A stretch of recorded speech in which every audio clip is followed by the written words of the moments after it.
Welcome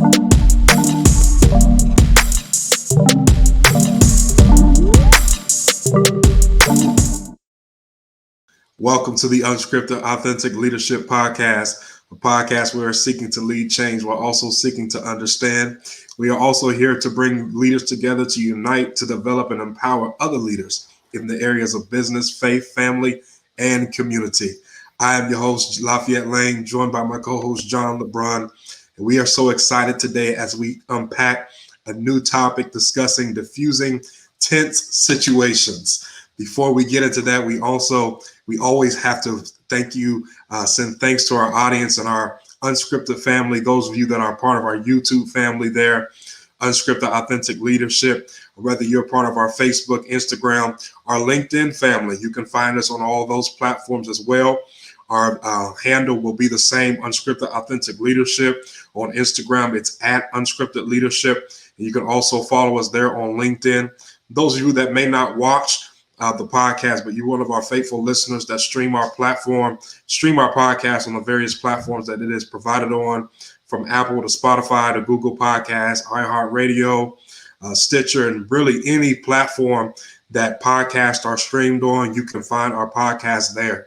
Last but not least, we definitely want you to check out our website, where you can not only find podcast episodes, but you also can connect and engage with us on our future endeavors. And if you're interested in being a guest on our show, definitely shoot us an email, DM us, connect with us. We would love to partner with you and engage with you on your particular area of leadership that you bring to the table, or if you have an amazing story, we would love to hear that and bring that to our platform.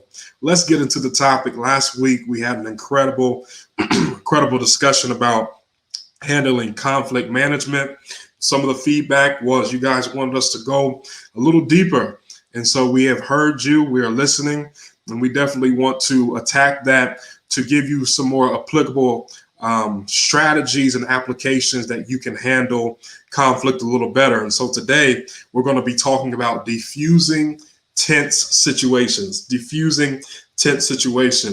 Those of you that have maybe listening to this, you may not have listened from last week. Just a quick recap on conflict. And we know that this is something that we all have dealt with, or we all will deal with. And conflict is just simply having two different viewpoints, two different perspectives, having two different sides coming together that may not be on the same page, that will cause a conflict. We talked about how that's not always a negative thing, but conflict can also lead to positivity. It can lead to creativity. It can also lead to productivity if channeled and handled in the right way. We talked about that the issue is not necessarily the conflict, it's the management of the conflict. And so today we want to talk about, what do you do when you're really in the throes of the conflict? What are some strategies that we can help to, here's the key word that we'll be working around today, to defuse these tense situations. I like that word diffuse because it's a World War II term, meaning its original meaning comes from defusing or removing a fuse from a bomb. And so when we talk about diffusing tense situations, a lot of times tense situations can feel like an explosion is happening, between two people or a group of people. That can be between a group of co-workers. It can be between an employee and an employer. It can be between a husband and a wife. It could be between a parent and a child. It could be between, a student and a teacher. Whatever context that's in, think about those times where you had a tense situation, and after the situation had died down, you thought about, how could I have handled that better? How could I have handled that in the moment? What were some things that I could have done to remove the fuse from the tension, to remove the fuse from the conflict? And so while these situations may be uncomfortable that we find ourselves in, we are going to give you 11 strategies today that will help you with dealing with these situations, and in particular, how to defuse, how to take away the harmfulness out of the conflict, so you don't walk away with losing a friendship that you've had for over 30 years.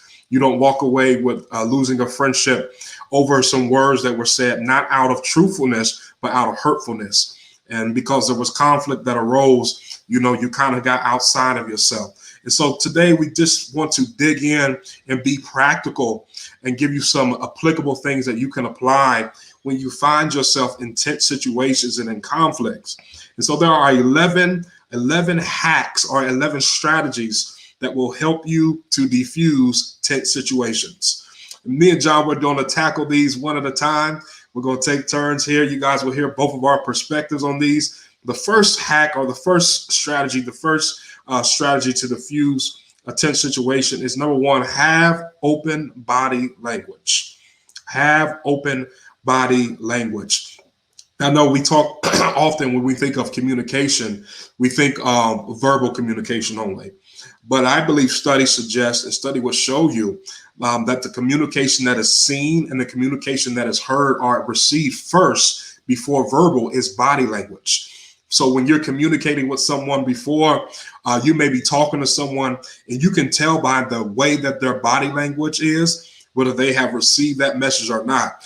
And the way that their body language is being seen towards you can light a fuse in you. It can be very irritating because sometimes when you're talking to an individual, they may have a sign on their face. They may not have a physical sign on their face, but their body language has a sign on their face that's telling you, I don't want to hear anything that you have to say, or, would you just please shut up? Their body language is telling you, I'm not really interested in what you have to say. But in order to have this open body language, we have to let our pride and our ego go. And I know that's a lot easier said than done, especially when you feel that you are in the right. You know that what you're saying is true. You know that what you're saying is factual. You have to let your pride and your ego go, and you have to be ready to listen without defensiveness. Listen without defensiveness. Now, this is very pertinent and important, I believe, because when we go into, and we're talking in the context of leadership, and so as leaders, we have to come to an understanding that even though we're the leader, we're not always right.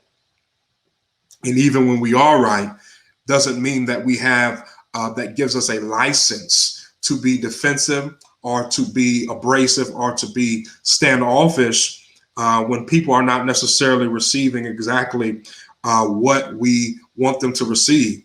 Because when it comes to conflicts, nonverbal cues can say a lot. And so we don't want to be expressing our feelings to someone who's just going to roll their eyes at us.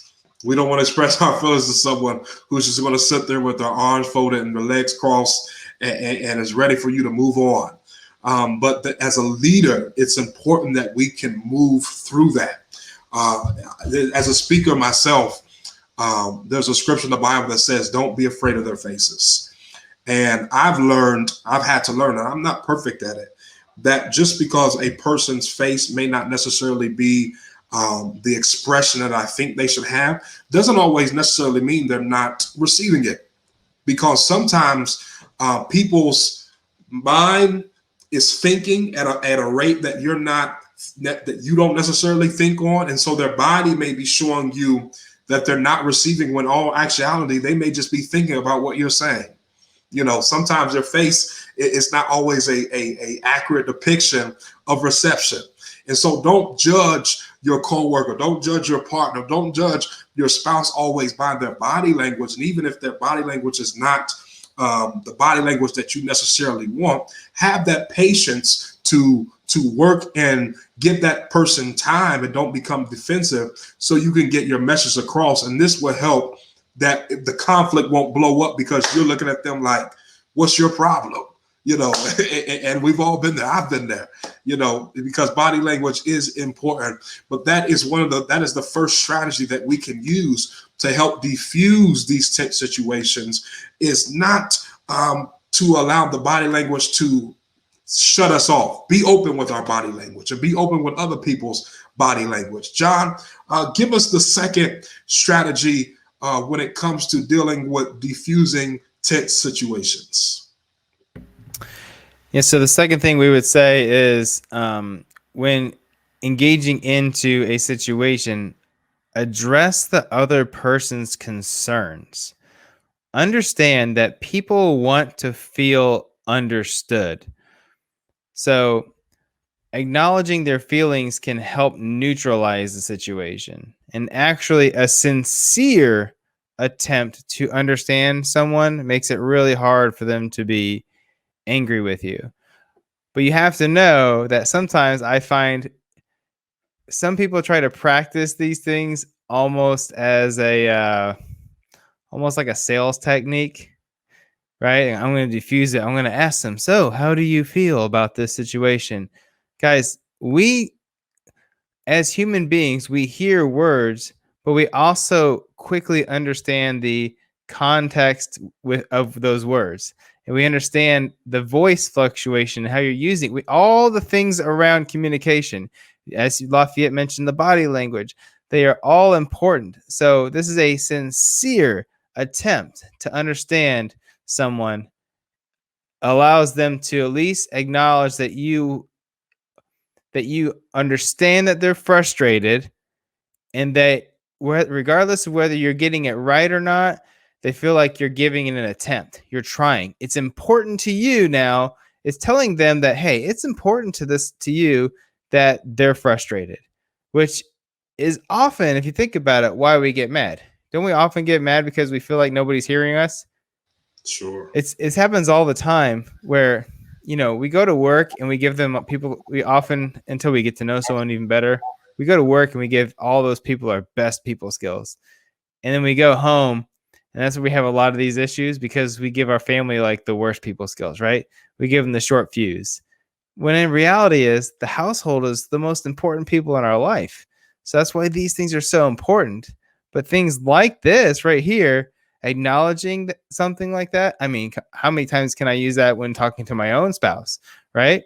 How many times can I acknowledge when I am trying to talk with my wife about something, about maybe doing better, even at acknowledging how she feels about something? So the best way to do that, one of the ways to do that, is just to repeat their concerns, right? So, okay, so it's sort of a, so I understand that you're frustrated because you don't feel like you have enough time to do this. Yeah. Now, you may actually find that you're incorrect, but at least now you're putting in that attempt. You may be right. They say, okay, he understands what I'm trying to say, but you also may be wrong. So use that, repeat what they're saying, not verbatim, but listen, actively listen, understand, and then try to say, okay, I think this is what you're telling me. And then if they say yes, now you can, at least you two are working on a solution. But do not try to repeat their concerns in effort to give a solution. Often, if you're in a relationship, you'll find that men are, by nature, in general, this is a generality, but we are like fixers. We are solutions driven people just by nature. And often I found my wife just wants to be heard. She doesn't want my answers. She doesn't want all of my solutions or my 5 steps on how to fix something, right? She has, oh, I got this problem. I'm really irritated by it. And I'm like, got it. Got the fix. Let's do it. Let's just knock this out. No, no, no, no. She wants to know that I understand her more than she wants my solutions. I really wish she wanted all the solutions. It's just not how it works. So that's it. Address the other person's concerns and give a sincere attempt to acknowledge that you understand their frustrations. That is so excellent. That is so excellent. That sounds like empathy. And so we have to have that empathy, as 100%. you said, not trying to be a fixer, because that's for sure that's exactly what we do, so we can move on to the next thing. How can we fix it real quick? And when we do that as leaders, and that's a part of us, that's what makes us great leaders, is that we are able to fix solutions and fix problems. But on the other hand, there's times where we have to reel that in, and so that's great, bro. And I think that leads us right into You're our almost dismissing their situation. Yeah. Almost, oh, let's just fix that and get on. Like you're Yeah. dismissing my feelings behind it. So anyways, go ahead. When that happens, bro, they are more apprehensive to come to you in future times because they don't feel safe. Yeah. And I think you had mentioned that a couple episodes back, that people don't even feel safe approaching you because they don't know how you're going to respond. Mm-hmm. You're so loose in your emotions, you're so Yep. loose in your response from previous interaction with them that they cannot trust you going forward. And if we get to that place as leaders, we have lost the people that we are supposed to be leading, Yep. which really is the whole essence of leadership. If no one's following you, you're not a leader. And so it's not that, it's the whole aspect of servitude, right? And so serving, when you go to a restaurant and the server's there, they may make a suggestion for what their best items on the menu are, but they don't order for you. They're going to ask you what you want to order because they're there to serve you and your needs. And that's exactly what you just said. It's not about necessarily, hey, I know what I can do to fix that real quick. No, that may not be the need that you need to be met. And so that's great, bro. That is excellent. Addressing the other person's concerns and not being so selfish and center-minded in our own thinking that our concern is the best solution for their concerns. That's not always the issue. And so in doing that, we have to make sure that when we are in these tense situations or conflicts, that we do not rush to confront people, but instead we make an approach. And that is the third strategy, that because even in that word confrontation is the word confront, right? In the word confrontation is the word confront. And so instead of confronting someone, make an approach. And what does confronting look like? The difference between approach and confront. And so think about these two statements and the difference. You can go up to John and say, John, hey man, I need to talk to you about something right now. Right now, man. I don't care what you're in the middle of. I know you're in the middle of work. I know you're in the middle of having dinner with your family. I need to talk to you right now. I got a problem with you right now. Instantly defensive. Instantly defensive. Exactly. Because I'm not coming with the right approach. I'm coming to confront you. Or I can say, hey, can I talk to you about this issue for a moment? When you get a chance, bro, can we link up for lunch? When you get a moment, can we go outside and can I meet you on Saturday for breakfast, bro? There's just some things that I want to talk about that I want to go over that we can do better. And so when I think about this particular strategy, I think about when I was dating my wife. One of the first things that she told me, she said, it's not about what I said to her, it was how I said it. And when I thought about that, because my frustration will always come in, I don't understand, why you're not understanding what I'm saying. Where's the miscommunication? And it's not necessarily so much how we say what we say to people, but it's how we say it. So it's the package, right? It's not the picture that's the problem. It's the picture frame. It's what you put the picture in that's the problem, that people can't receive it, because the way that your package is not your content. It's the context that it's wrapped in. Nobody wants a gift that's a great gift, but it's wrapped in a whole bunch of mess. For lack of better terms, if I give you a gift, I'm going to wrap it in nice wrapping paper so it looks presentable, and you're more apt to receive it. And so when we apply this, when we're in conflicts, think about all the times that we've had issues with people, and it really could have been resolved, or it really could have went a better way if our approach would have been right.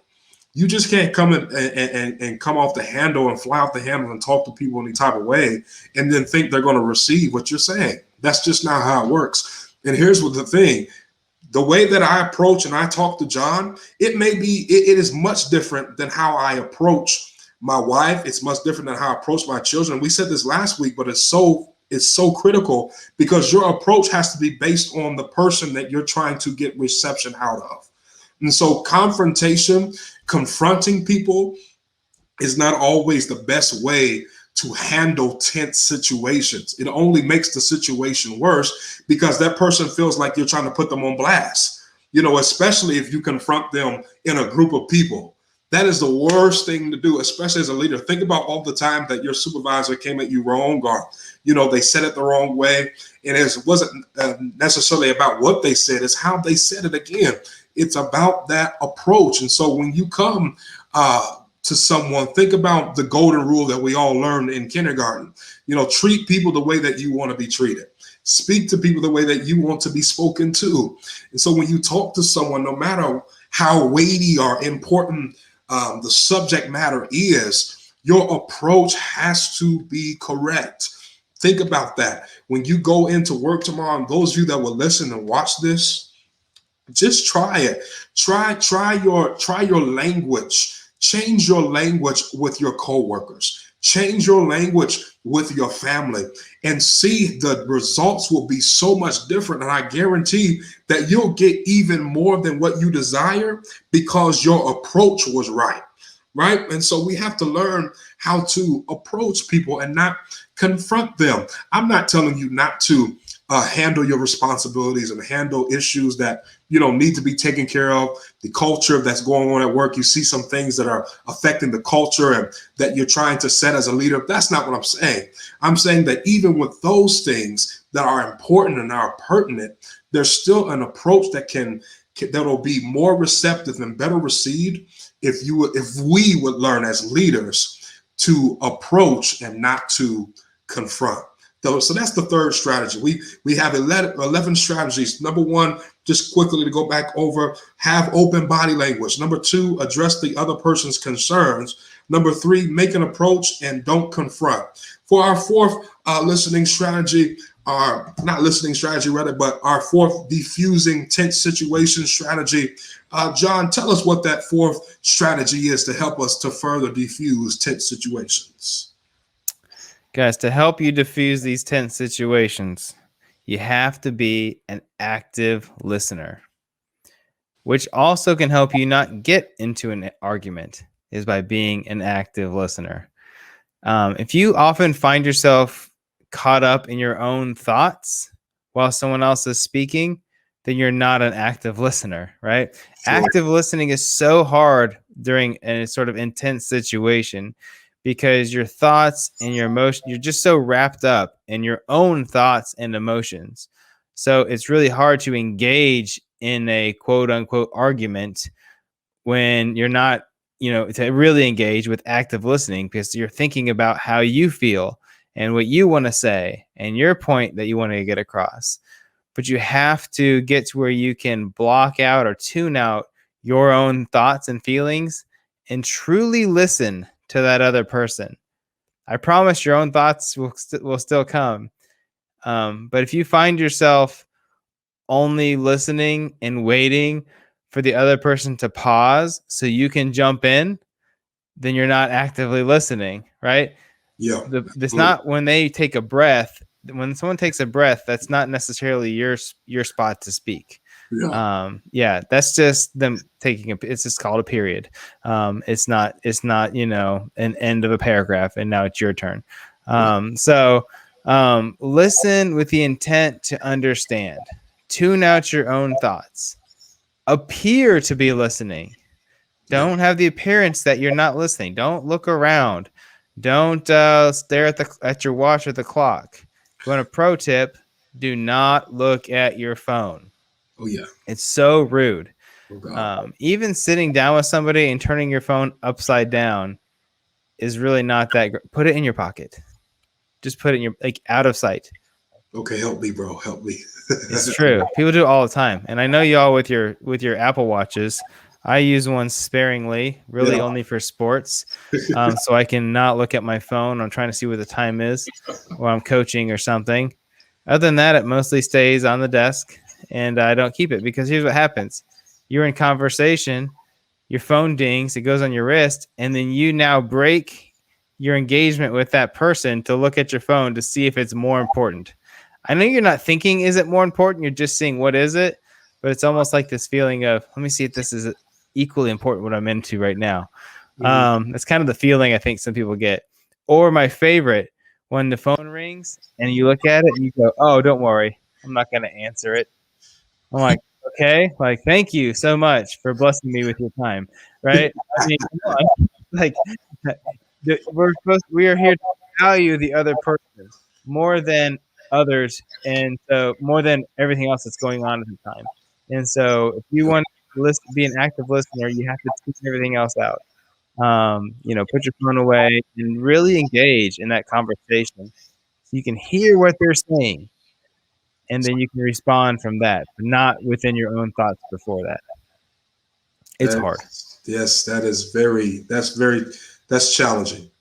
And I never thought about it from that perspective of, because I'm just checking to see what it is, but I'm not thinking about the other person,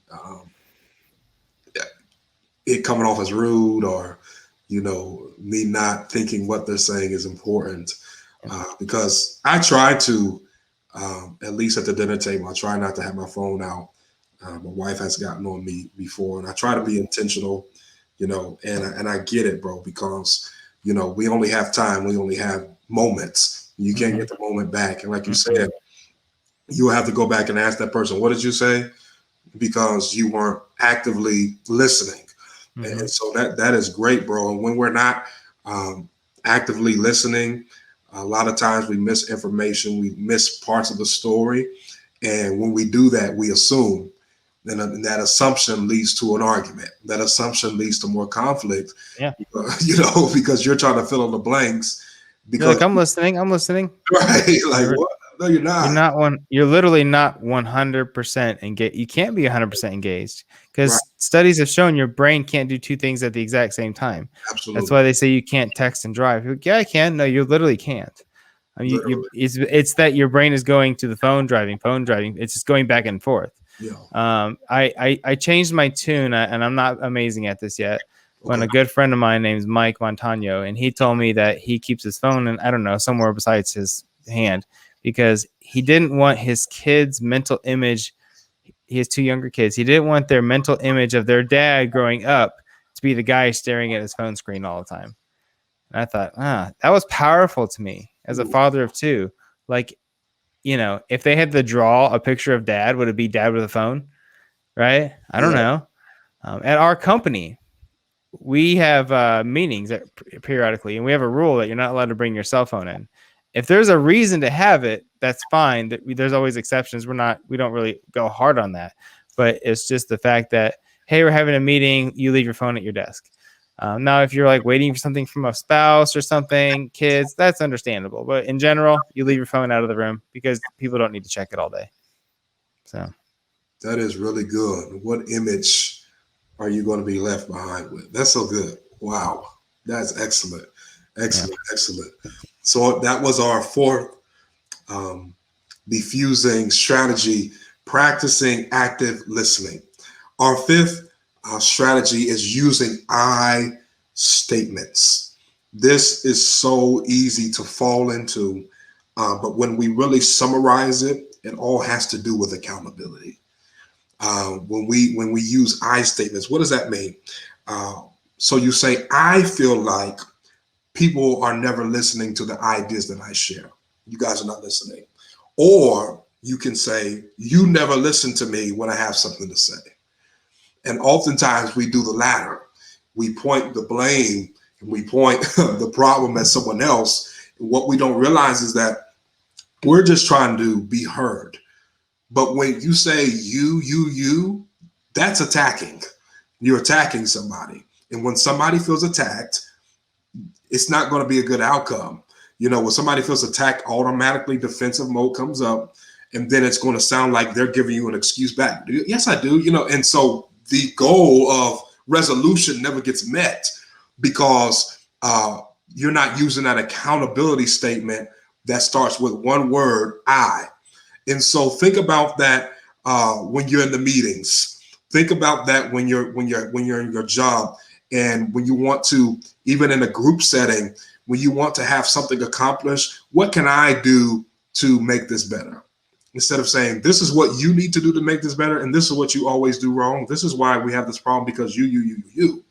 We can say, what can I do to make this better? What can I say next time that will help you better understand?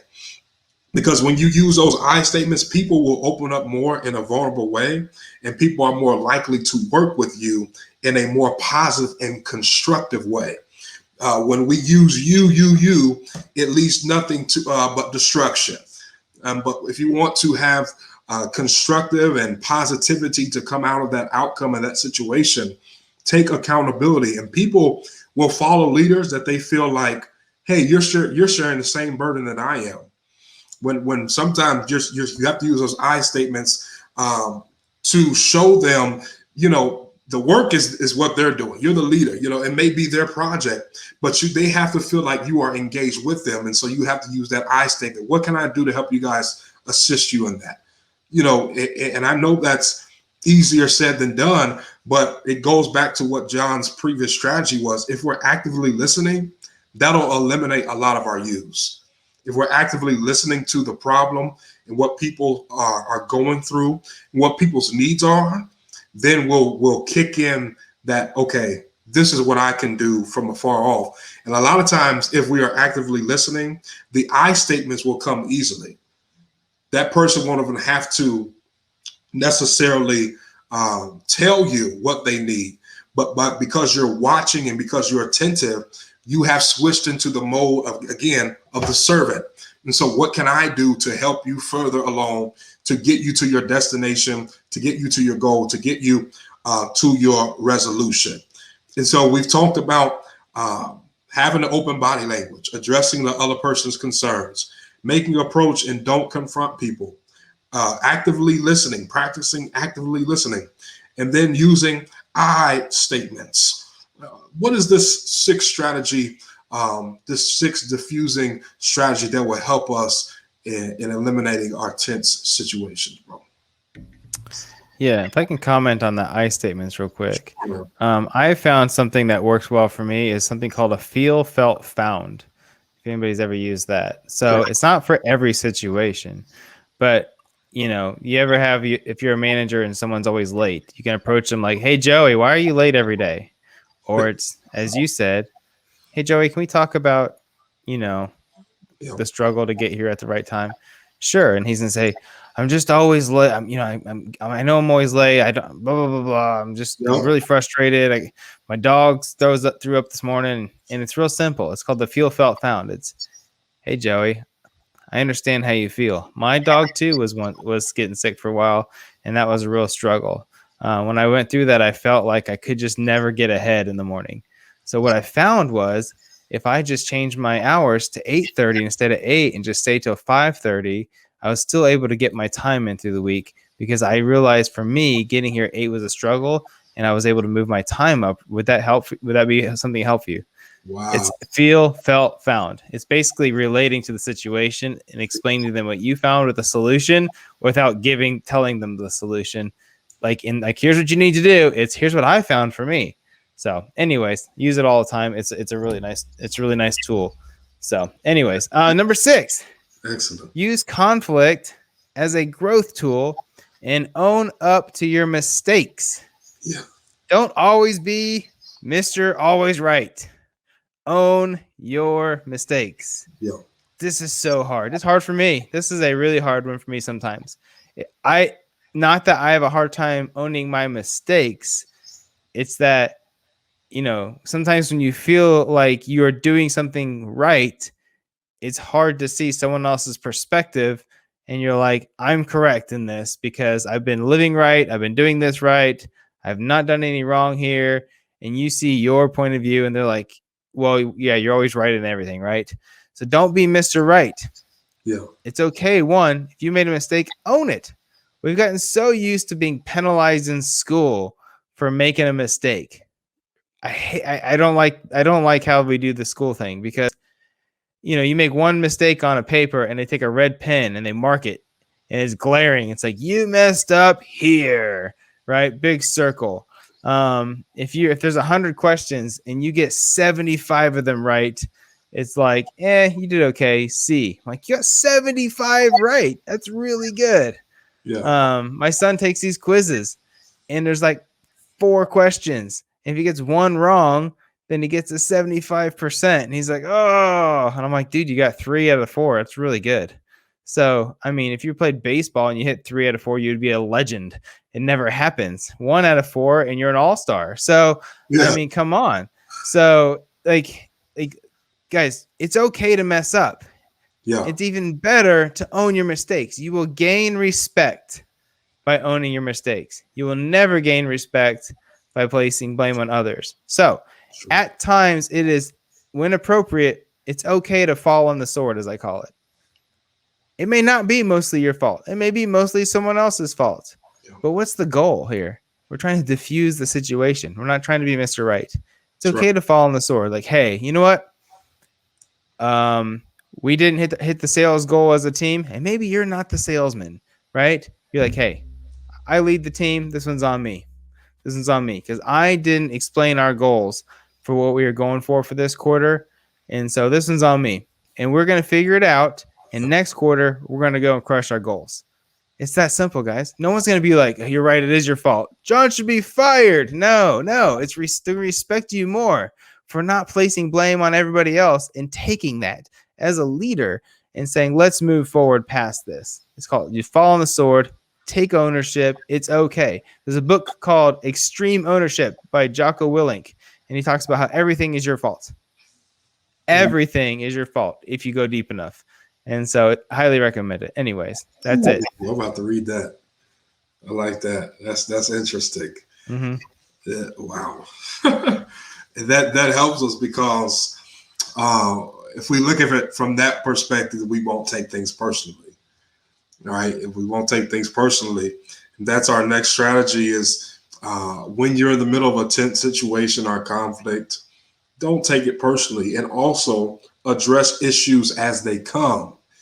That is so important because sometimes people can hit you out of left field in the middle of an argument. They'll bring up something from 2 weeks ago, and you're like, what are you talking about? You're like, what? First of all, I didn't even know it bothered you. And even if I did, I thought we were already past that.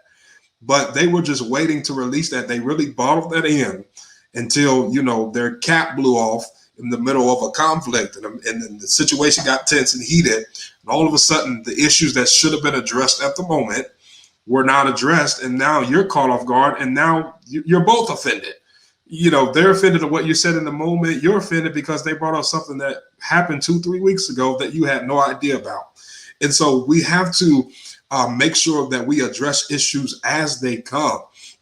Don't let things linger. We all know when we have that feeling, that quote that says, that cliche, the elephant that's in the room, or you walk in the room and, you feel the tenseness. Everybody's uptight because no one has addressed the issue, and because people are taking everything personal.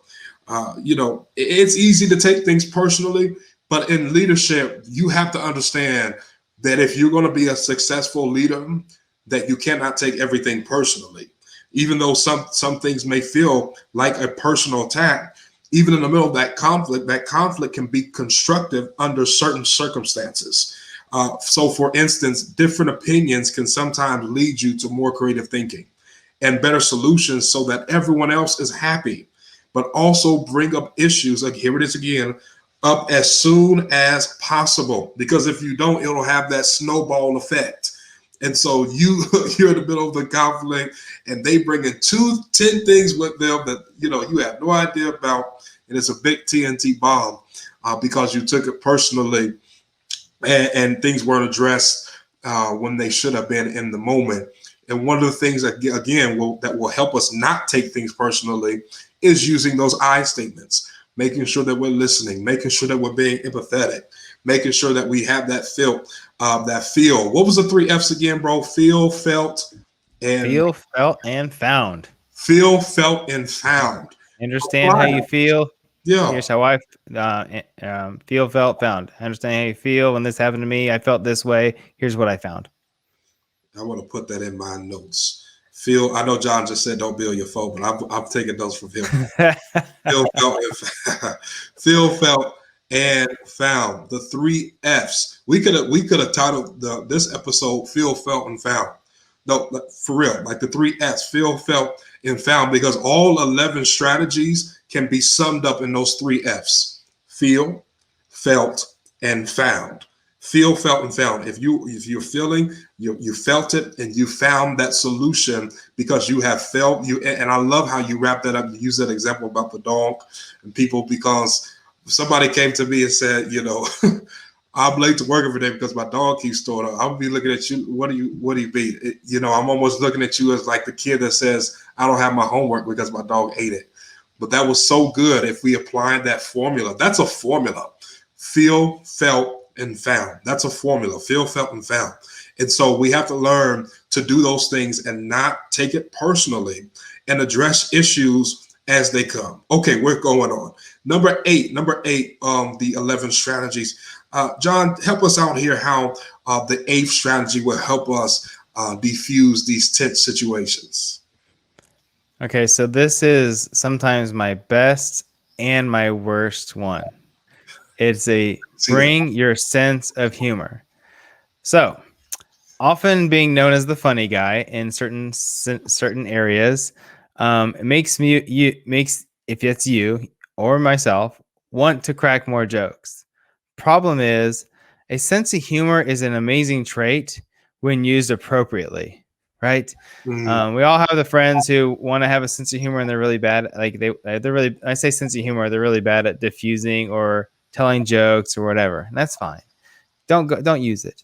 But for those of you who are good at it, you have to get a feeling in the room. I mess this up all the time because when I feel uncomfortable, my go-to is tell a joke. It makes me feel better. I'm the guy who life is a game.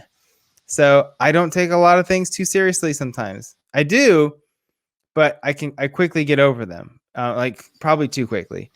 And so for me, making a joke of something like, wow, that really sucks that happened. That's so funny, right? I mean, I'm not talking about like deaths in the family or anything like that, but let's say something really bad happened at work. You got yelled at, customer got mad at you. I quickly I figure out where I did wrong, how I could have done it better next time, and then I move on. Because I really feel like, hey, we all make mistakes and we'll move past it. But not everybody feels that way. And so bring your sense of humor. But here's the thing. A good sense of humor is a good trait, but only when used with the right people and the right time for the right situations. So how do you know when that is? I don't know. I can't give you a good example because you have to get a feeling of the room. You have to have a feeling for the situation. Does the person you're talking to respond well to humor? If they don't crack a joke. It's not going to make them feel better. It's just going to make them mad. But at the same time, if you know someone, I will give you this. If you don't know someone well, don't use your jokes. Yeah. If you know them well and you know that they share your sense of humor, then there you go. But if you don't know them well, don't use your jokes because they often don't know. Sometimes personally, not everybody knows when I'm joking. I've realized that over time. Sometimes I keep my face way too seriously, apparently, when I'm just being sarcastic. But how is somebody supposed to know I'm being sarcastic and not just being a jerk? And so, if you don't know if I had a coach once that said, "When in doubt, don't." And I thought, She's like, if you aren't sure, don't do it. Like, not saying don't take risks. She's saying if you're not sure about doing something in a certain situation, let it go. People say, you hear speakers say, I don't know if I should say this. Well, she would say, well, then don't. Right? Because you're risking saying the wrong thing and then completely squashing everything you worked on. And so, sense of humor is an amazing thing. It's really hard to use at the appropriate times. So I would say, unless you're 100% sure, stay away from it and just work with the other person to diffuse the situation, not cracking jokes. Yeah. Those of you that will watch this episode and listen to this episode back, John is killing this episode. He kills every episode.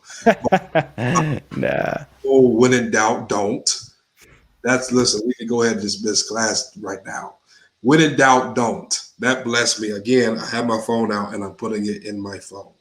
When in doubt, don't. Feel, felt, found, and when in doubt, don't. If you guys don't get anything else from this episode, which you will, but if you don't, remember 2 things. Feel, felt, found, and when in doubt, don't. Especially about the humor piece, because Sometimes humor can be a great icebreaker. It just cuts and melts the room, melts that person to where they can calm down, they can start to relax and open up. But then there are some people that if you crack a joke at the wrong time, they will snap on you. And so you have to, exactly what John just said, read the room, know that person, and know the situation. Read the room and know the temperature of what's going on, and that'll guide you. And if you're in doubt, again, just don't do it. Guys, the humor is really made for like making someone feel better after the situation. Now, I was just thinking about that. Sure. So the guy who's late because his dog keeps throwing up, right? Yeah. You're like, hey, you're irritated as the boss, but you're trying not to yell at him. She's like, here, I understand how you feel. So I had something similar, and here's what I did. Yeah. He's like, wow, that really helped. And just to alleviate him feeling tense in the situation is like, besides, we don't want Fido barfing all over the house without you being able to clean it up until 5 o'clock, right? Like, yeah, you're right. It's that kind of thing. When it's appropriate, not before you fix the situation. Absolutely. And when you're doing that, that is finding common ground and empathizing with someone. That is the ninth diffusing tense strategy, is finding common ground and empathizing. You be surprised that even with a person that may seem the total polar opposite of you, you can find some type of common ground, even if it's down to, hey man, what's your favorite color? Your favorite color might be both red. Something simple.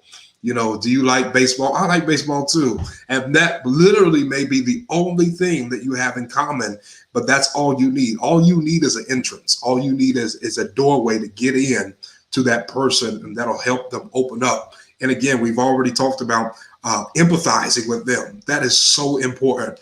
And we know that difference between the sympathy and the empathy. Sympathy is just saying, hey, I'm sorry that happened. But empathizing is saying, what can I do to make you feel like I'm in the situation with you? And so now we're not going at each other because we're with each other. Instead of competing, we're collaborating in this conflict, in this tension. And so I won't spend too much time on that because we basically already covered the empathizing. But finding the common ground in empathizing is the ninth one. And so ask someone, why are you mad? In an offhanded way, not what you mad for. Hey man, what's upsetting you? What can I do to help? That's something that you can do to help find common ground and to empathize with someone, even if they are angry and you feel like they're blowing their time. What's really making you angry? And you will be surprised. People that can break them down to the point to where they can come down and bring their emotions down a little bit, and it'll help you move past and through that situation, because now they feel that they have an outlet besides just an emotional rant, just besides an anger rant, and we can really get to the problem and the root of what their problem really is, instead of telling them, man, what you're angry about is not really that big of a deal. That's only going to make them even more angrier. And so finding common ground and empathizing, John's going to give us our 10th one. I'll come back with the 11th and we'll wrap it up. John, what is this 10th one as we move to a close, our 10th strategy to diffuse these tense situations? So understand that when diffusing a situation, it's important to have the right environment. Yeah. They say, there's a saying that says, never show up with a sword and expect anything but another sword, right? Meaning it goes back to the eye thing that Lafayette mentioned earlier, right? You don't show up in attack mode and expect them to just be anything but attacking right back. Yes. So remember that. You never show up with a sword and expect anything with another sword. It's a perfect mental image for me. I heard it 10 plus years ago and never forgot it. So one good way to have that is to be humble. Now, humble does not mean lack in confidence. Humble is actually the opposite. Sometimes people confuse confidence. They confuse confidence and arrogance. I have it happen all the time. Someone's like, oh, so-and-so is a little bit arrogant. Well, no, they might just be confident in something. But there's a term I heard a while back. It's called relaxed confidence. I really liked it. It's basically, it's confidence without an excess amount of swagger, right? I mean, when you're confident, you always have a little swagger, a little extra kick to your step, which is fine, Yeah. right? The only people who don't like that are the ones who stare at the ground all day. And I'm sorry. And that was me. I was the ground staring guy.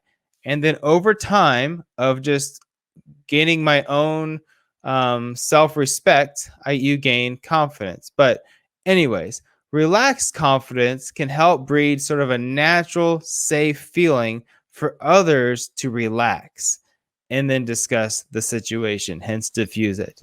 Yep. So it's a relaxed confidence. Be confident, be humble, but you're not going in so confident that you're bold and your chest is puffed out, right? It's a relaxed confidence. You're humble and confident enough to not have to approach that person with a bunch of strength. It's okay to let them come to you and say, hey, let's just talk about this. And then now they feel safe and relaxed, almost like a mini safe space to diffuse a situation. I like that. Many safe space and the humility, the relaxed confidence. As John said, the power is in the restraint. You know, the power is in the restraint.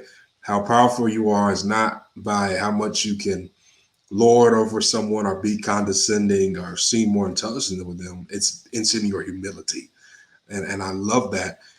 It's nothing wrong with having the swag because I love the swagger. I love it.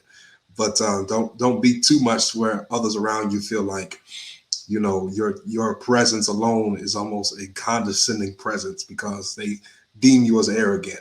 And so it can be a thin line, as John said, but be confident and be humble. People love humility. And again, as he said, I'm glad that he pointed that out. Humility is not being a doormat. It's not letting people run over you, walk over you, and treat you as less than. Not at all. But it's knowing who you are. When you see a humble person, that's a person that really knows who they are. And when you know who you are, you can treat everyone as they should be treated. And these conflicts that will arise, because you know who you are, you won't take it personal. Because you know who you are, you understand that I can get through this because me coming down, quote unquote, to your level, I don't lose any of me. It doesn't hurt me to talk to someone that has a doctorate degree and someone that has a high school education or maybe didn't finish high school because I have that humility, and so that is so good, bro. Last but not least, our 11th and final strategy is sincerely apologize. Sincerely apologize. I believe there was a book that I read about last year. I think it was The 5 Apologies, and it was talking about the language of apology. That an apology is not just that I'm sorry. A lot of times we say that as caution, we just throw caution to the wind. We really don't mean it. But sincerely apologizing, for me, a lot of times, sometimes I need to sit with a problem and then I can sit and I can build up my sincerity instead of me just trying to offer an apology in the moment. And I know I'm not being sincere about it.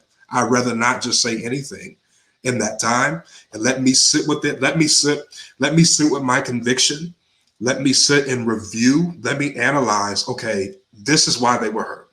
This is why they felt this way. And this is why I need to go back and sincerely apologize. And when you sincerely apologize, it's not just words, it's actions. And so it's not just telling that person sorry, it's what can I do better next time so this doesn't happen again? How can I say this better next time so this doesn't happen again? I'm sorry for hurting your feelings. And when you apologize in this book that I referred to, you need to ask that person what they need an apology for. So not just say, hey, I'm sorry, you get over it. Is there anything else that you need from me? And John always asks that. John always asks at the end of every podcast, when we go off air, he always asks this question. He's the only person I've ever heard say this. And now he has me saying it back to him because I'm like, wow, he always asks me this. Bro, is there anything you need from me? Blows my mind. I'm like, what do you mean, bro? I'm good. But he's asking it out of a pure heart. And when you sincerely apologize to someone, that is, what do you need from me? So even when you say sorry, after you said I'm sorry and I apologize, because there's a difference between being sorry and apologizing for me. And it even says it in the book. When you apologize, is there anything else that you need from me? Is there anything else that I need to say that can make you feel safe? Is there anything that you need from me? So we can diffuse this situation and we can move on and we can be better and we don't have to cross this bridge again. And so I got a little bit of that wisdom from the book. And then I got a little bit of that wisdom from my bro, John, who always asks, is there anything that you need from me? John, is there anything else that you want to say to wrap us up, bro? No, this was great. Your transitions between each one is amazing. I can learn from that. It was great. So guys, these are just a bunch of different ways to help you resolve a situation in a deep manner. Like, review the last episode, follow up with this one. Yes. And they should go just nice and cohesive and really help you. The goal here is just let's all be better leaders, but you can't be an effective leader if you're just running over people all the time. God. And so the best leaders never run over anybody. And so and they see everybody as their level, right? Yeah. And so that's it, man. That is so good, bro. A good leader is not running over you, is running with you, right? And so you don't work for anybody. I work with you. I don't work for John. John doesn't work for me. We work with each other, you know. And so if we have that mindset that, hey, I'm here to work with you, and I'm not here to run over you. I'm here to run with you so we can both finish the race and win the prize, then we'll be better for it. Yeah, remember, guys, your employees you work for them. Yeah, right? Quit thinking that they work for you. Yeah. Everybody thinks that, oh, I own the company, they work for me. No. Yeah. Like, you hired them to help you do a job, but you work for them. Exactly. If you work for them, that attitude will permeate through the organization. Exactly. They'll know if you feel like they work for you. Oh yeah. Oh yeah. It'll be that undercover boss situation almost. You know? Exactly. See, and that'll be the culture that'll seep through. They see that from the leader, that mentality.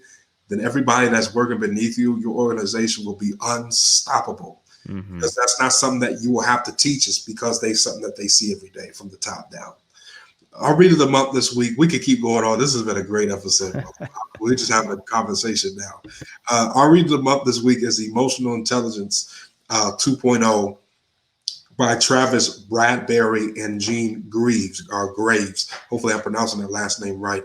But this book will help you even further in handling difficult situations. I promise you, because at the end of the day, no matter how much knowledge or you have, how many credentials, degrees you have intellectually, if your emotions are not stable and at a place of equilibrium, you won't be able to resolve conflicts in a positive way. It'll blow up in your face every time. And so we have to make sure our emotions are in check. And so just pick up that book, Read of the Month, Emotional Intelligence 2.0. This has been another incredible episode. As always, we say thank you for those that will listen and watch this. Please continue to subscribe to our YouTube channel. Leave us a review there on our Apple Podcast, or follow us on our various social media platforms, as we mentioned, our Facebook, Instagram handle, and Unscripted Leadership. Also on LinkedIn. Stream us on our various platforms. Leave us a review. Leave us a thumbs up. And tell someone about Unscripted Authentic Leadership. And if you're interested in being a guest, check out our website, unscripted-leadership.com. We've got some special things in store. As always, we're here to build bridges and not walls. And we pray that you be the leader that God has called you to be. Until next time, God bless you.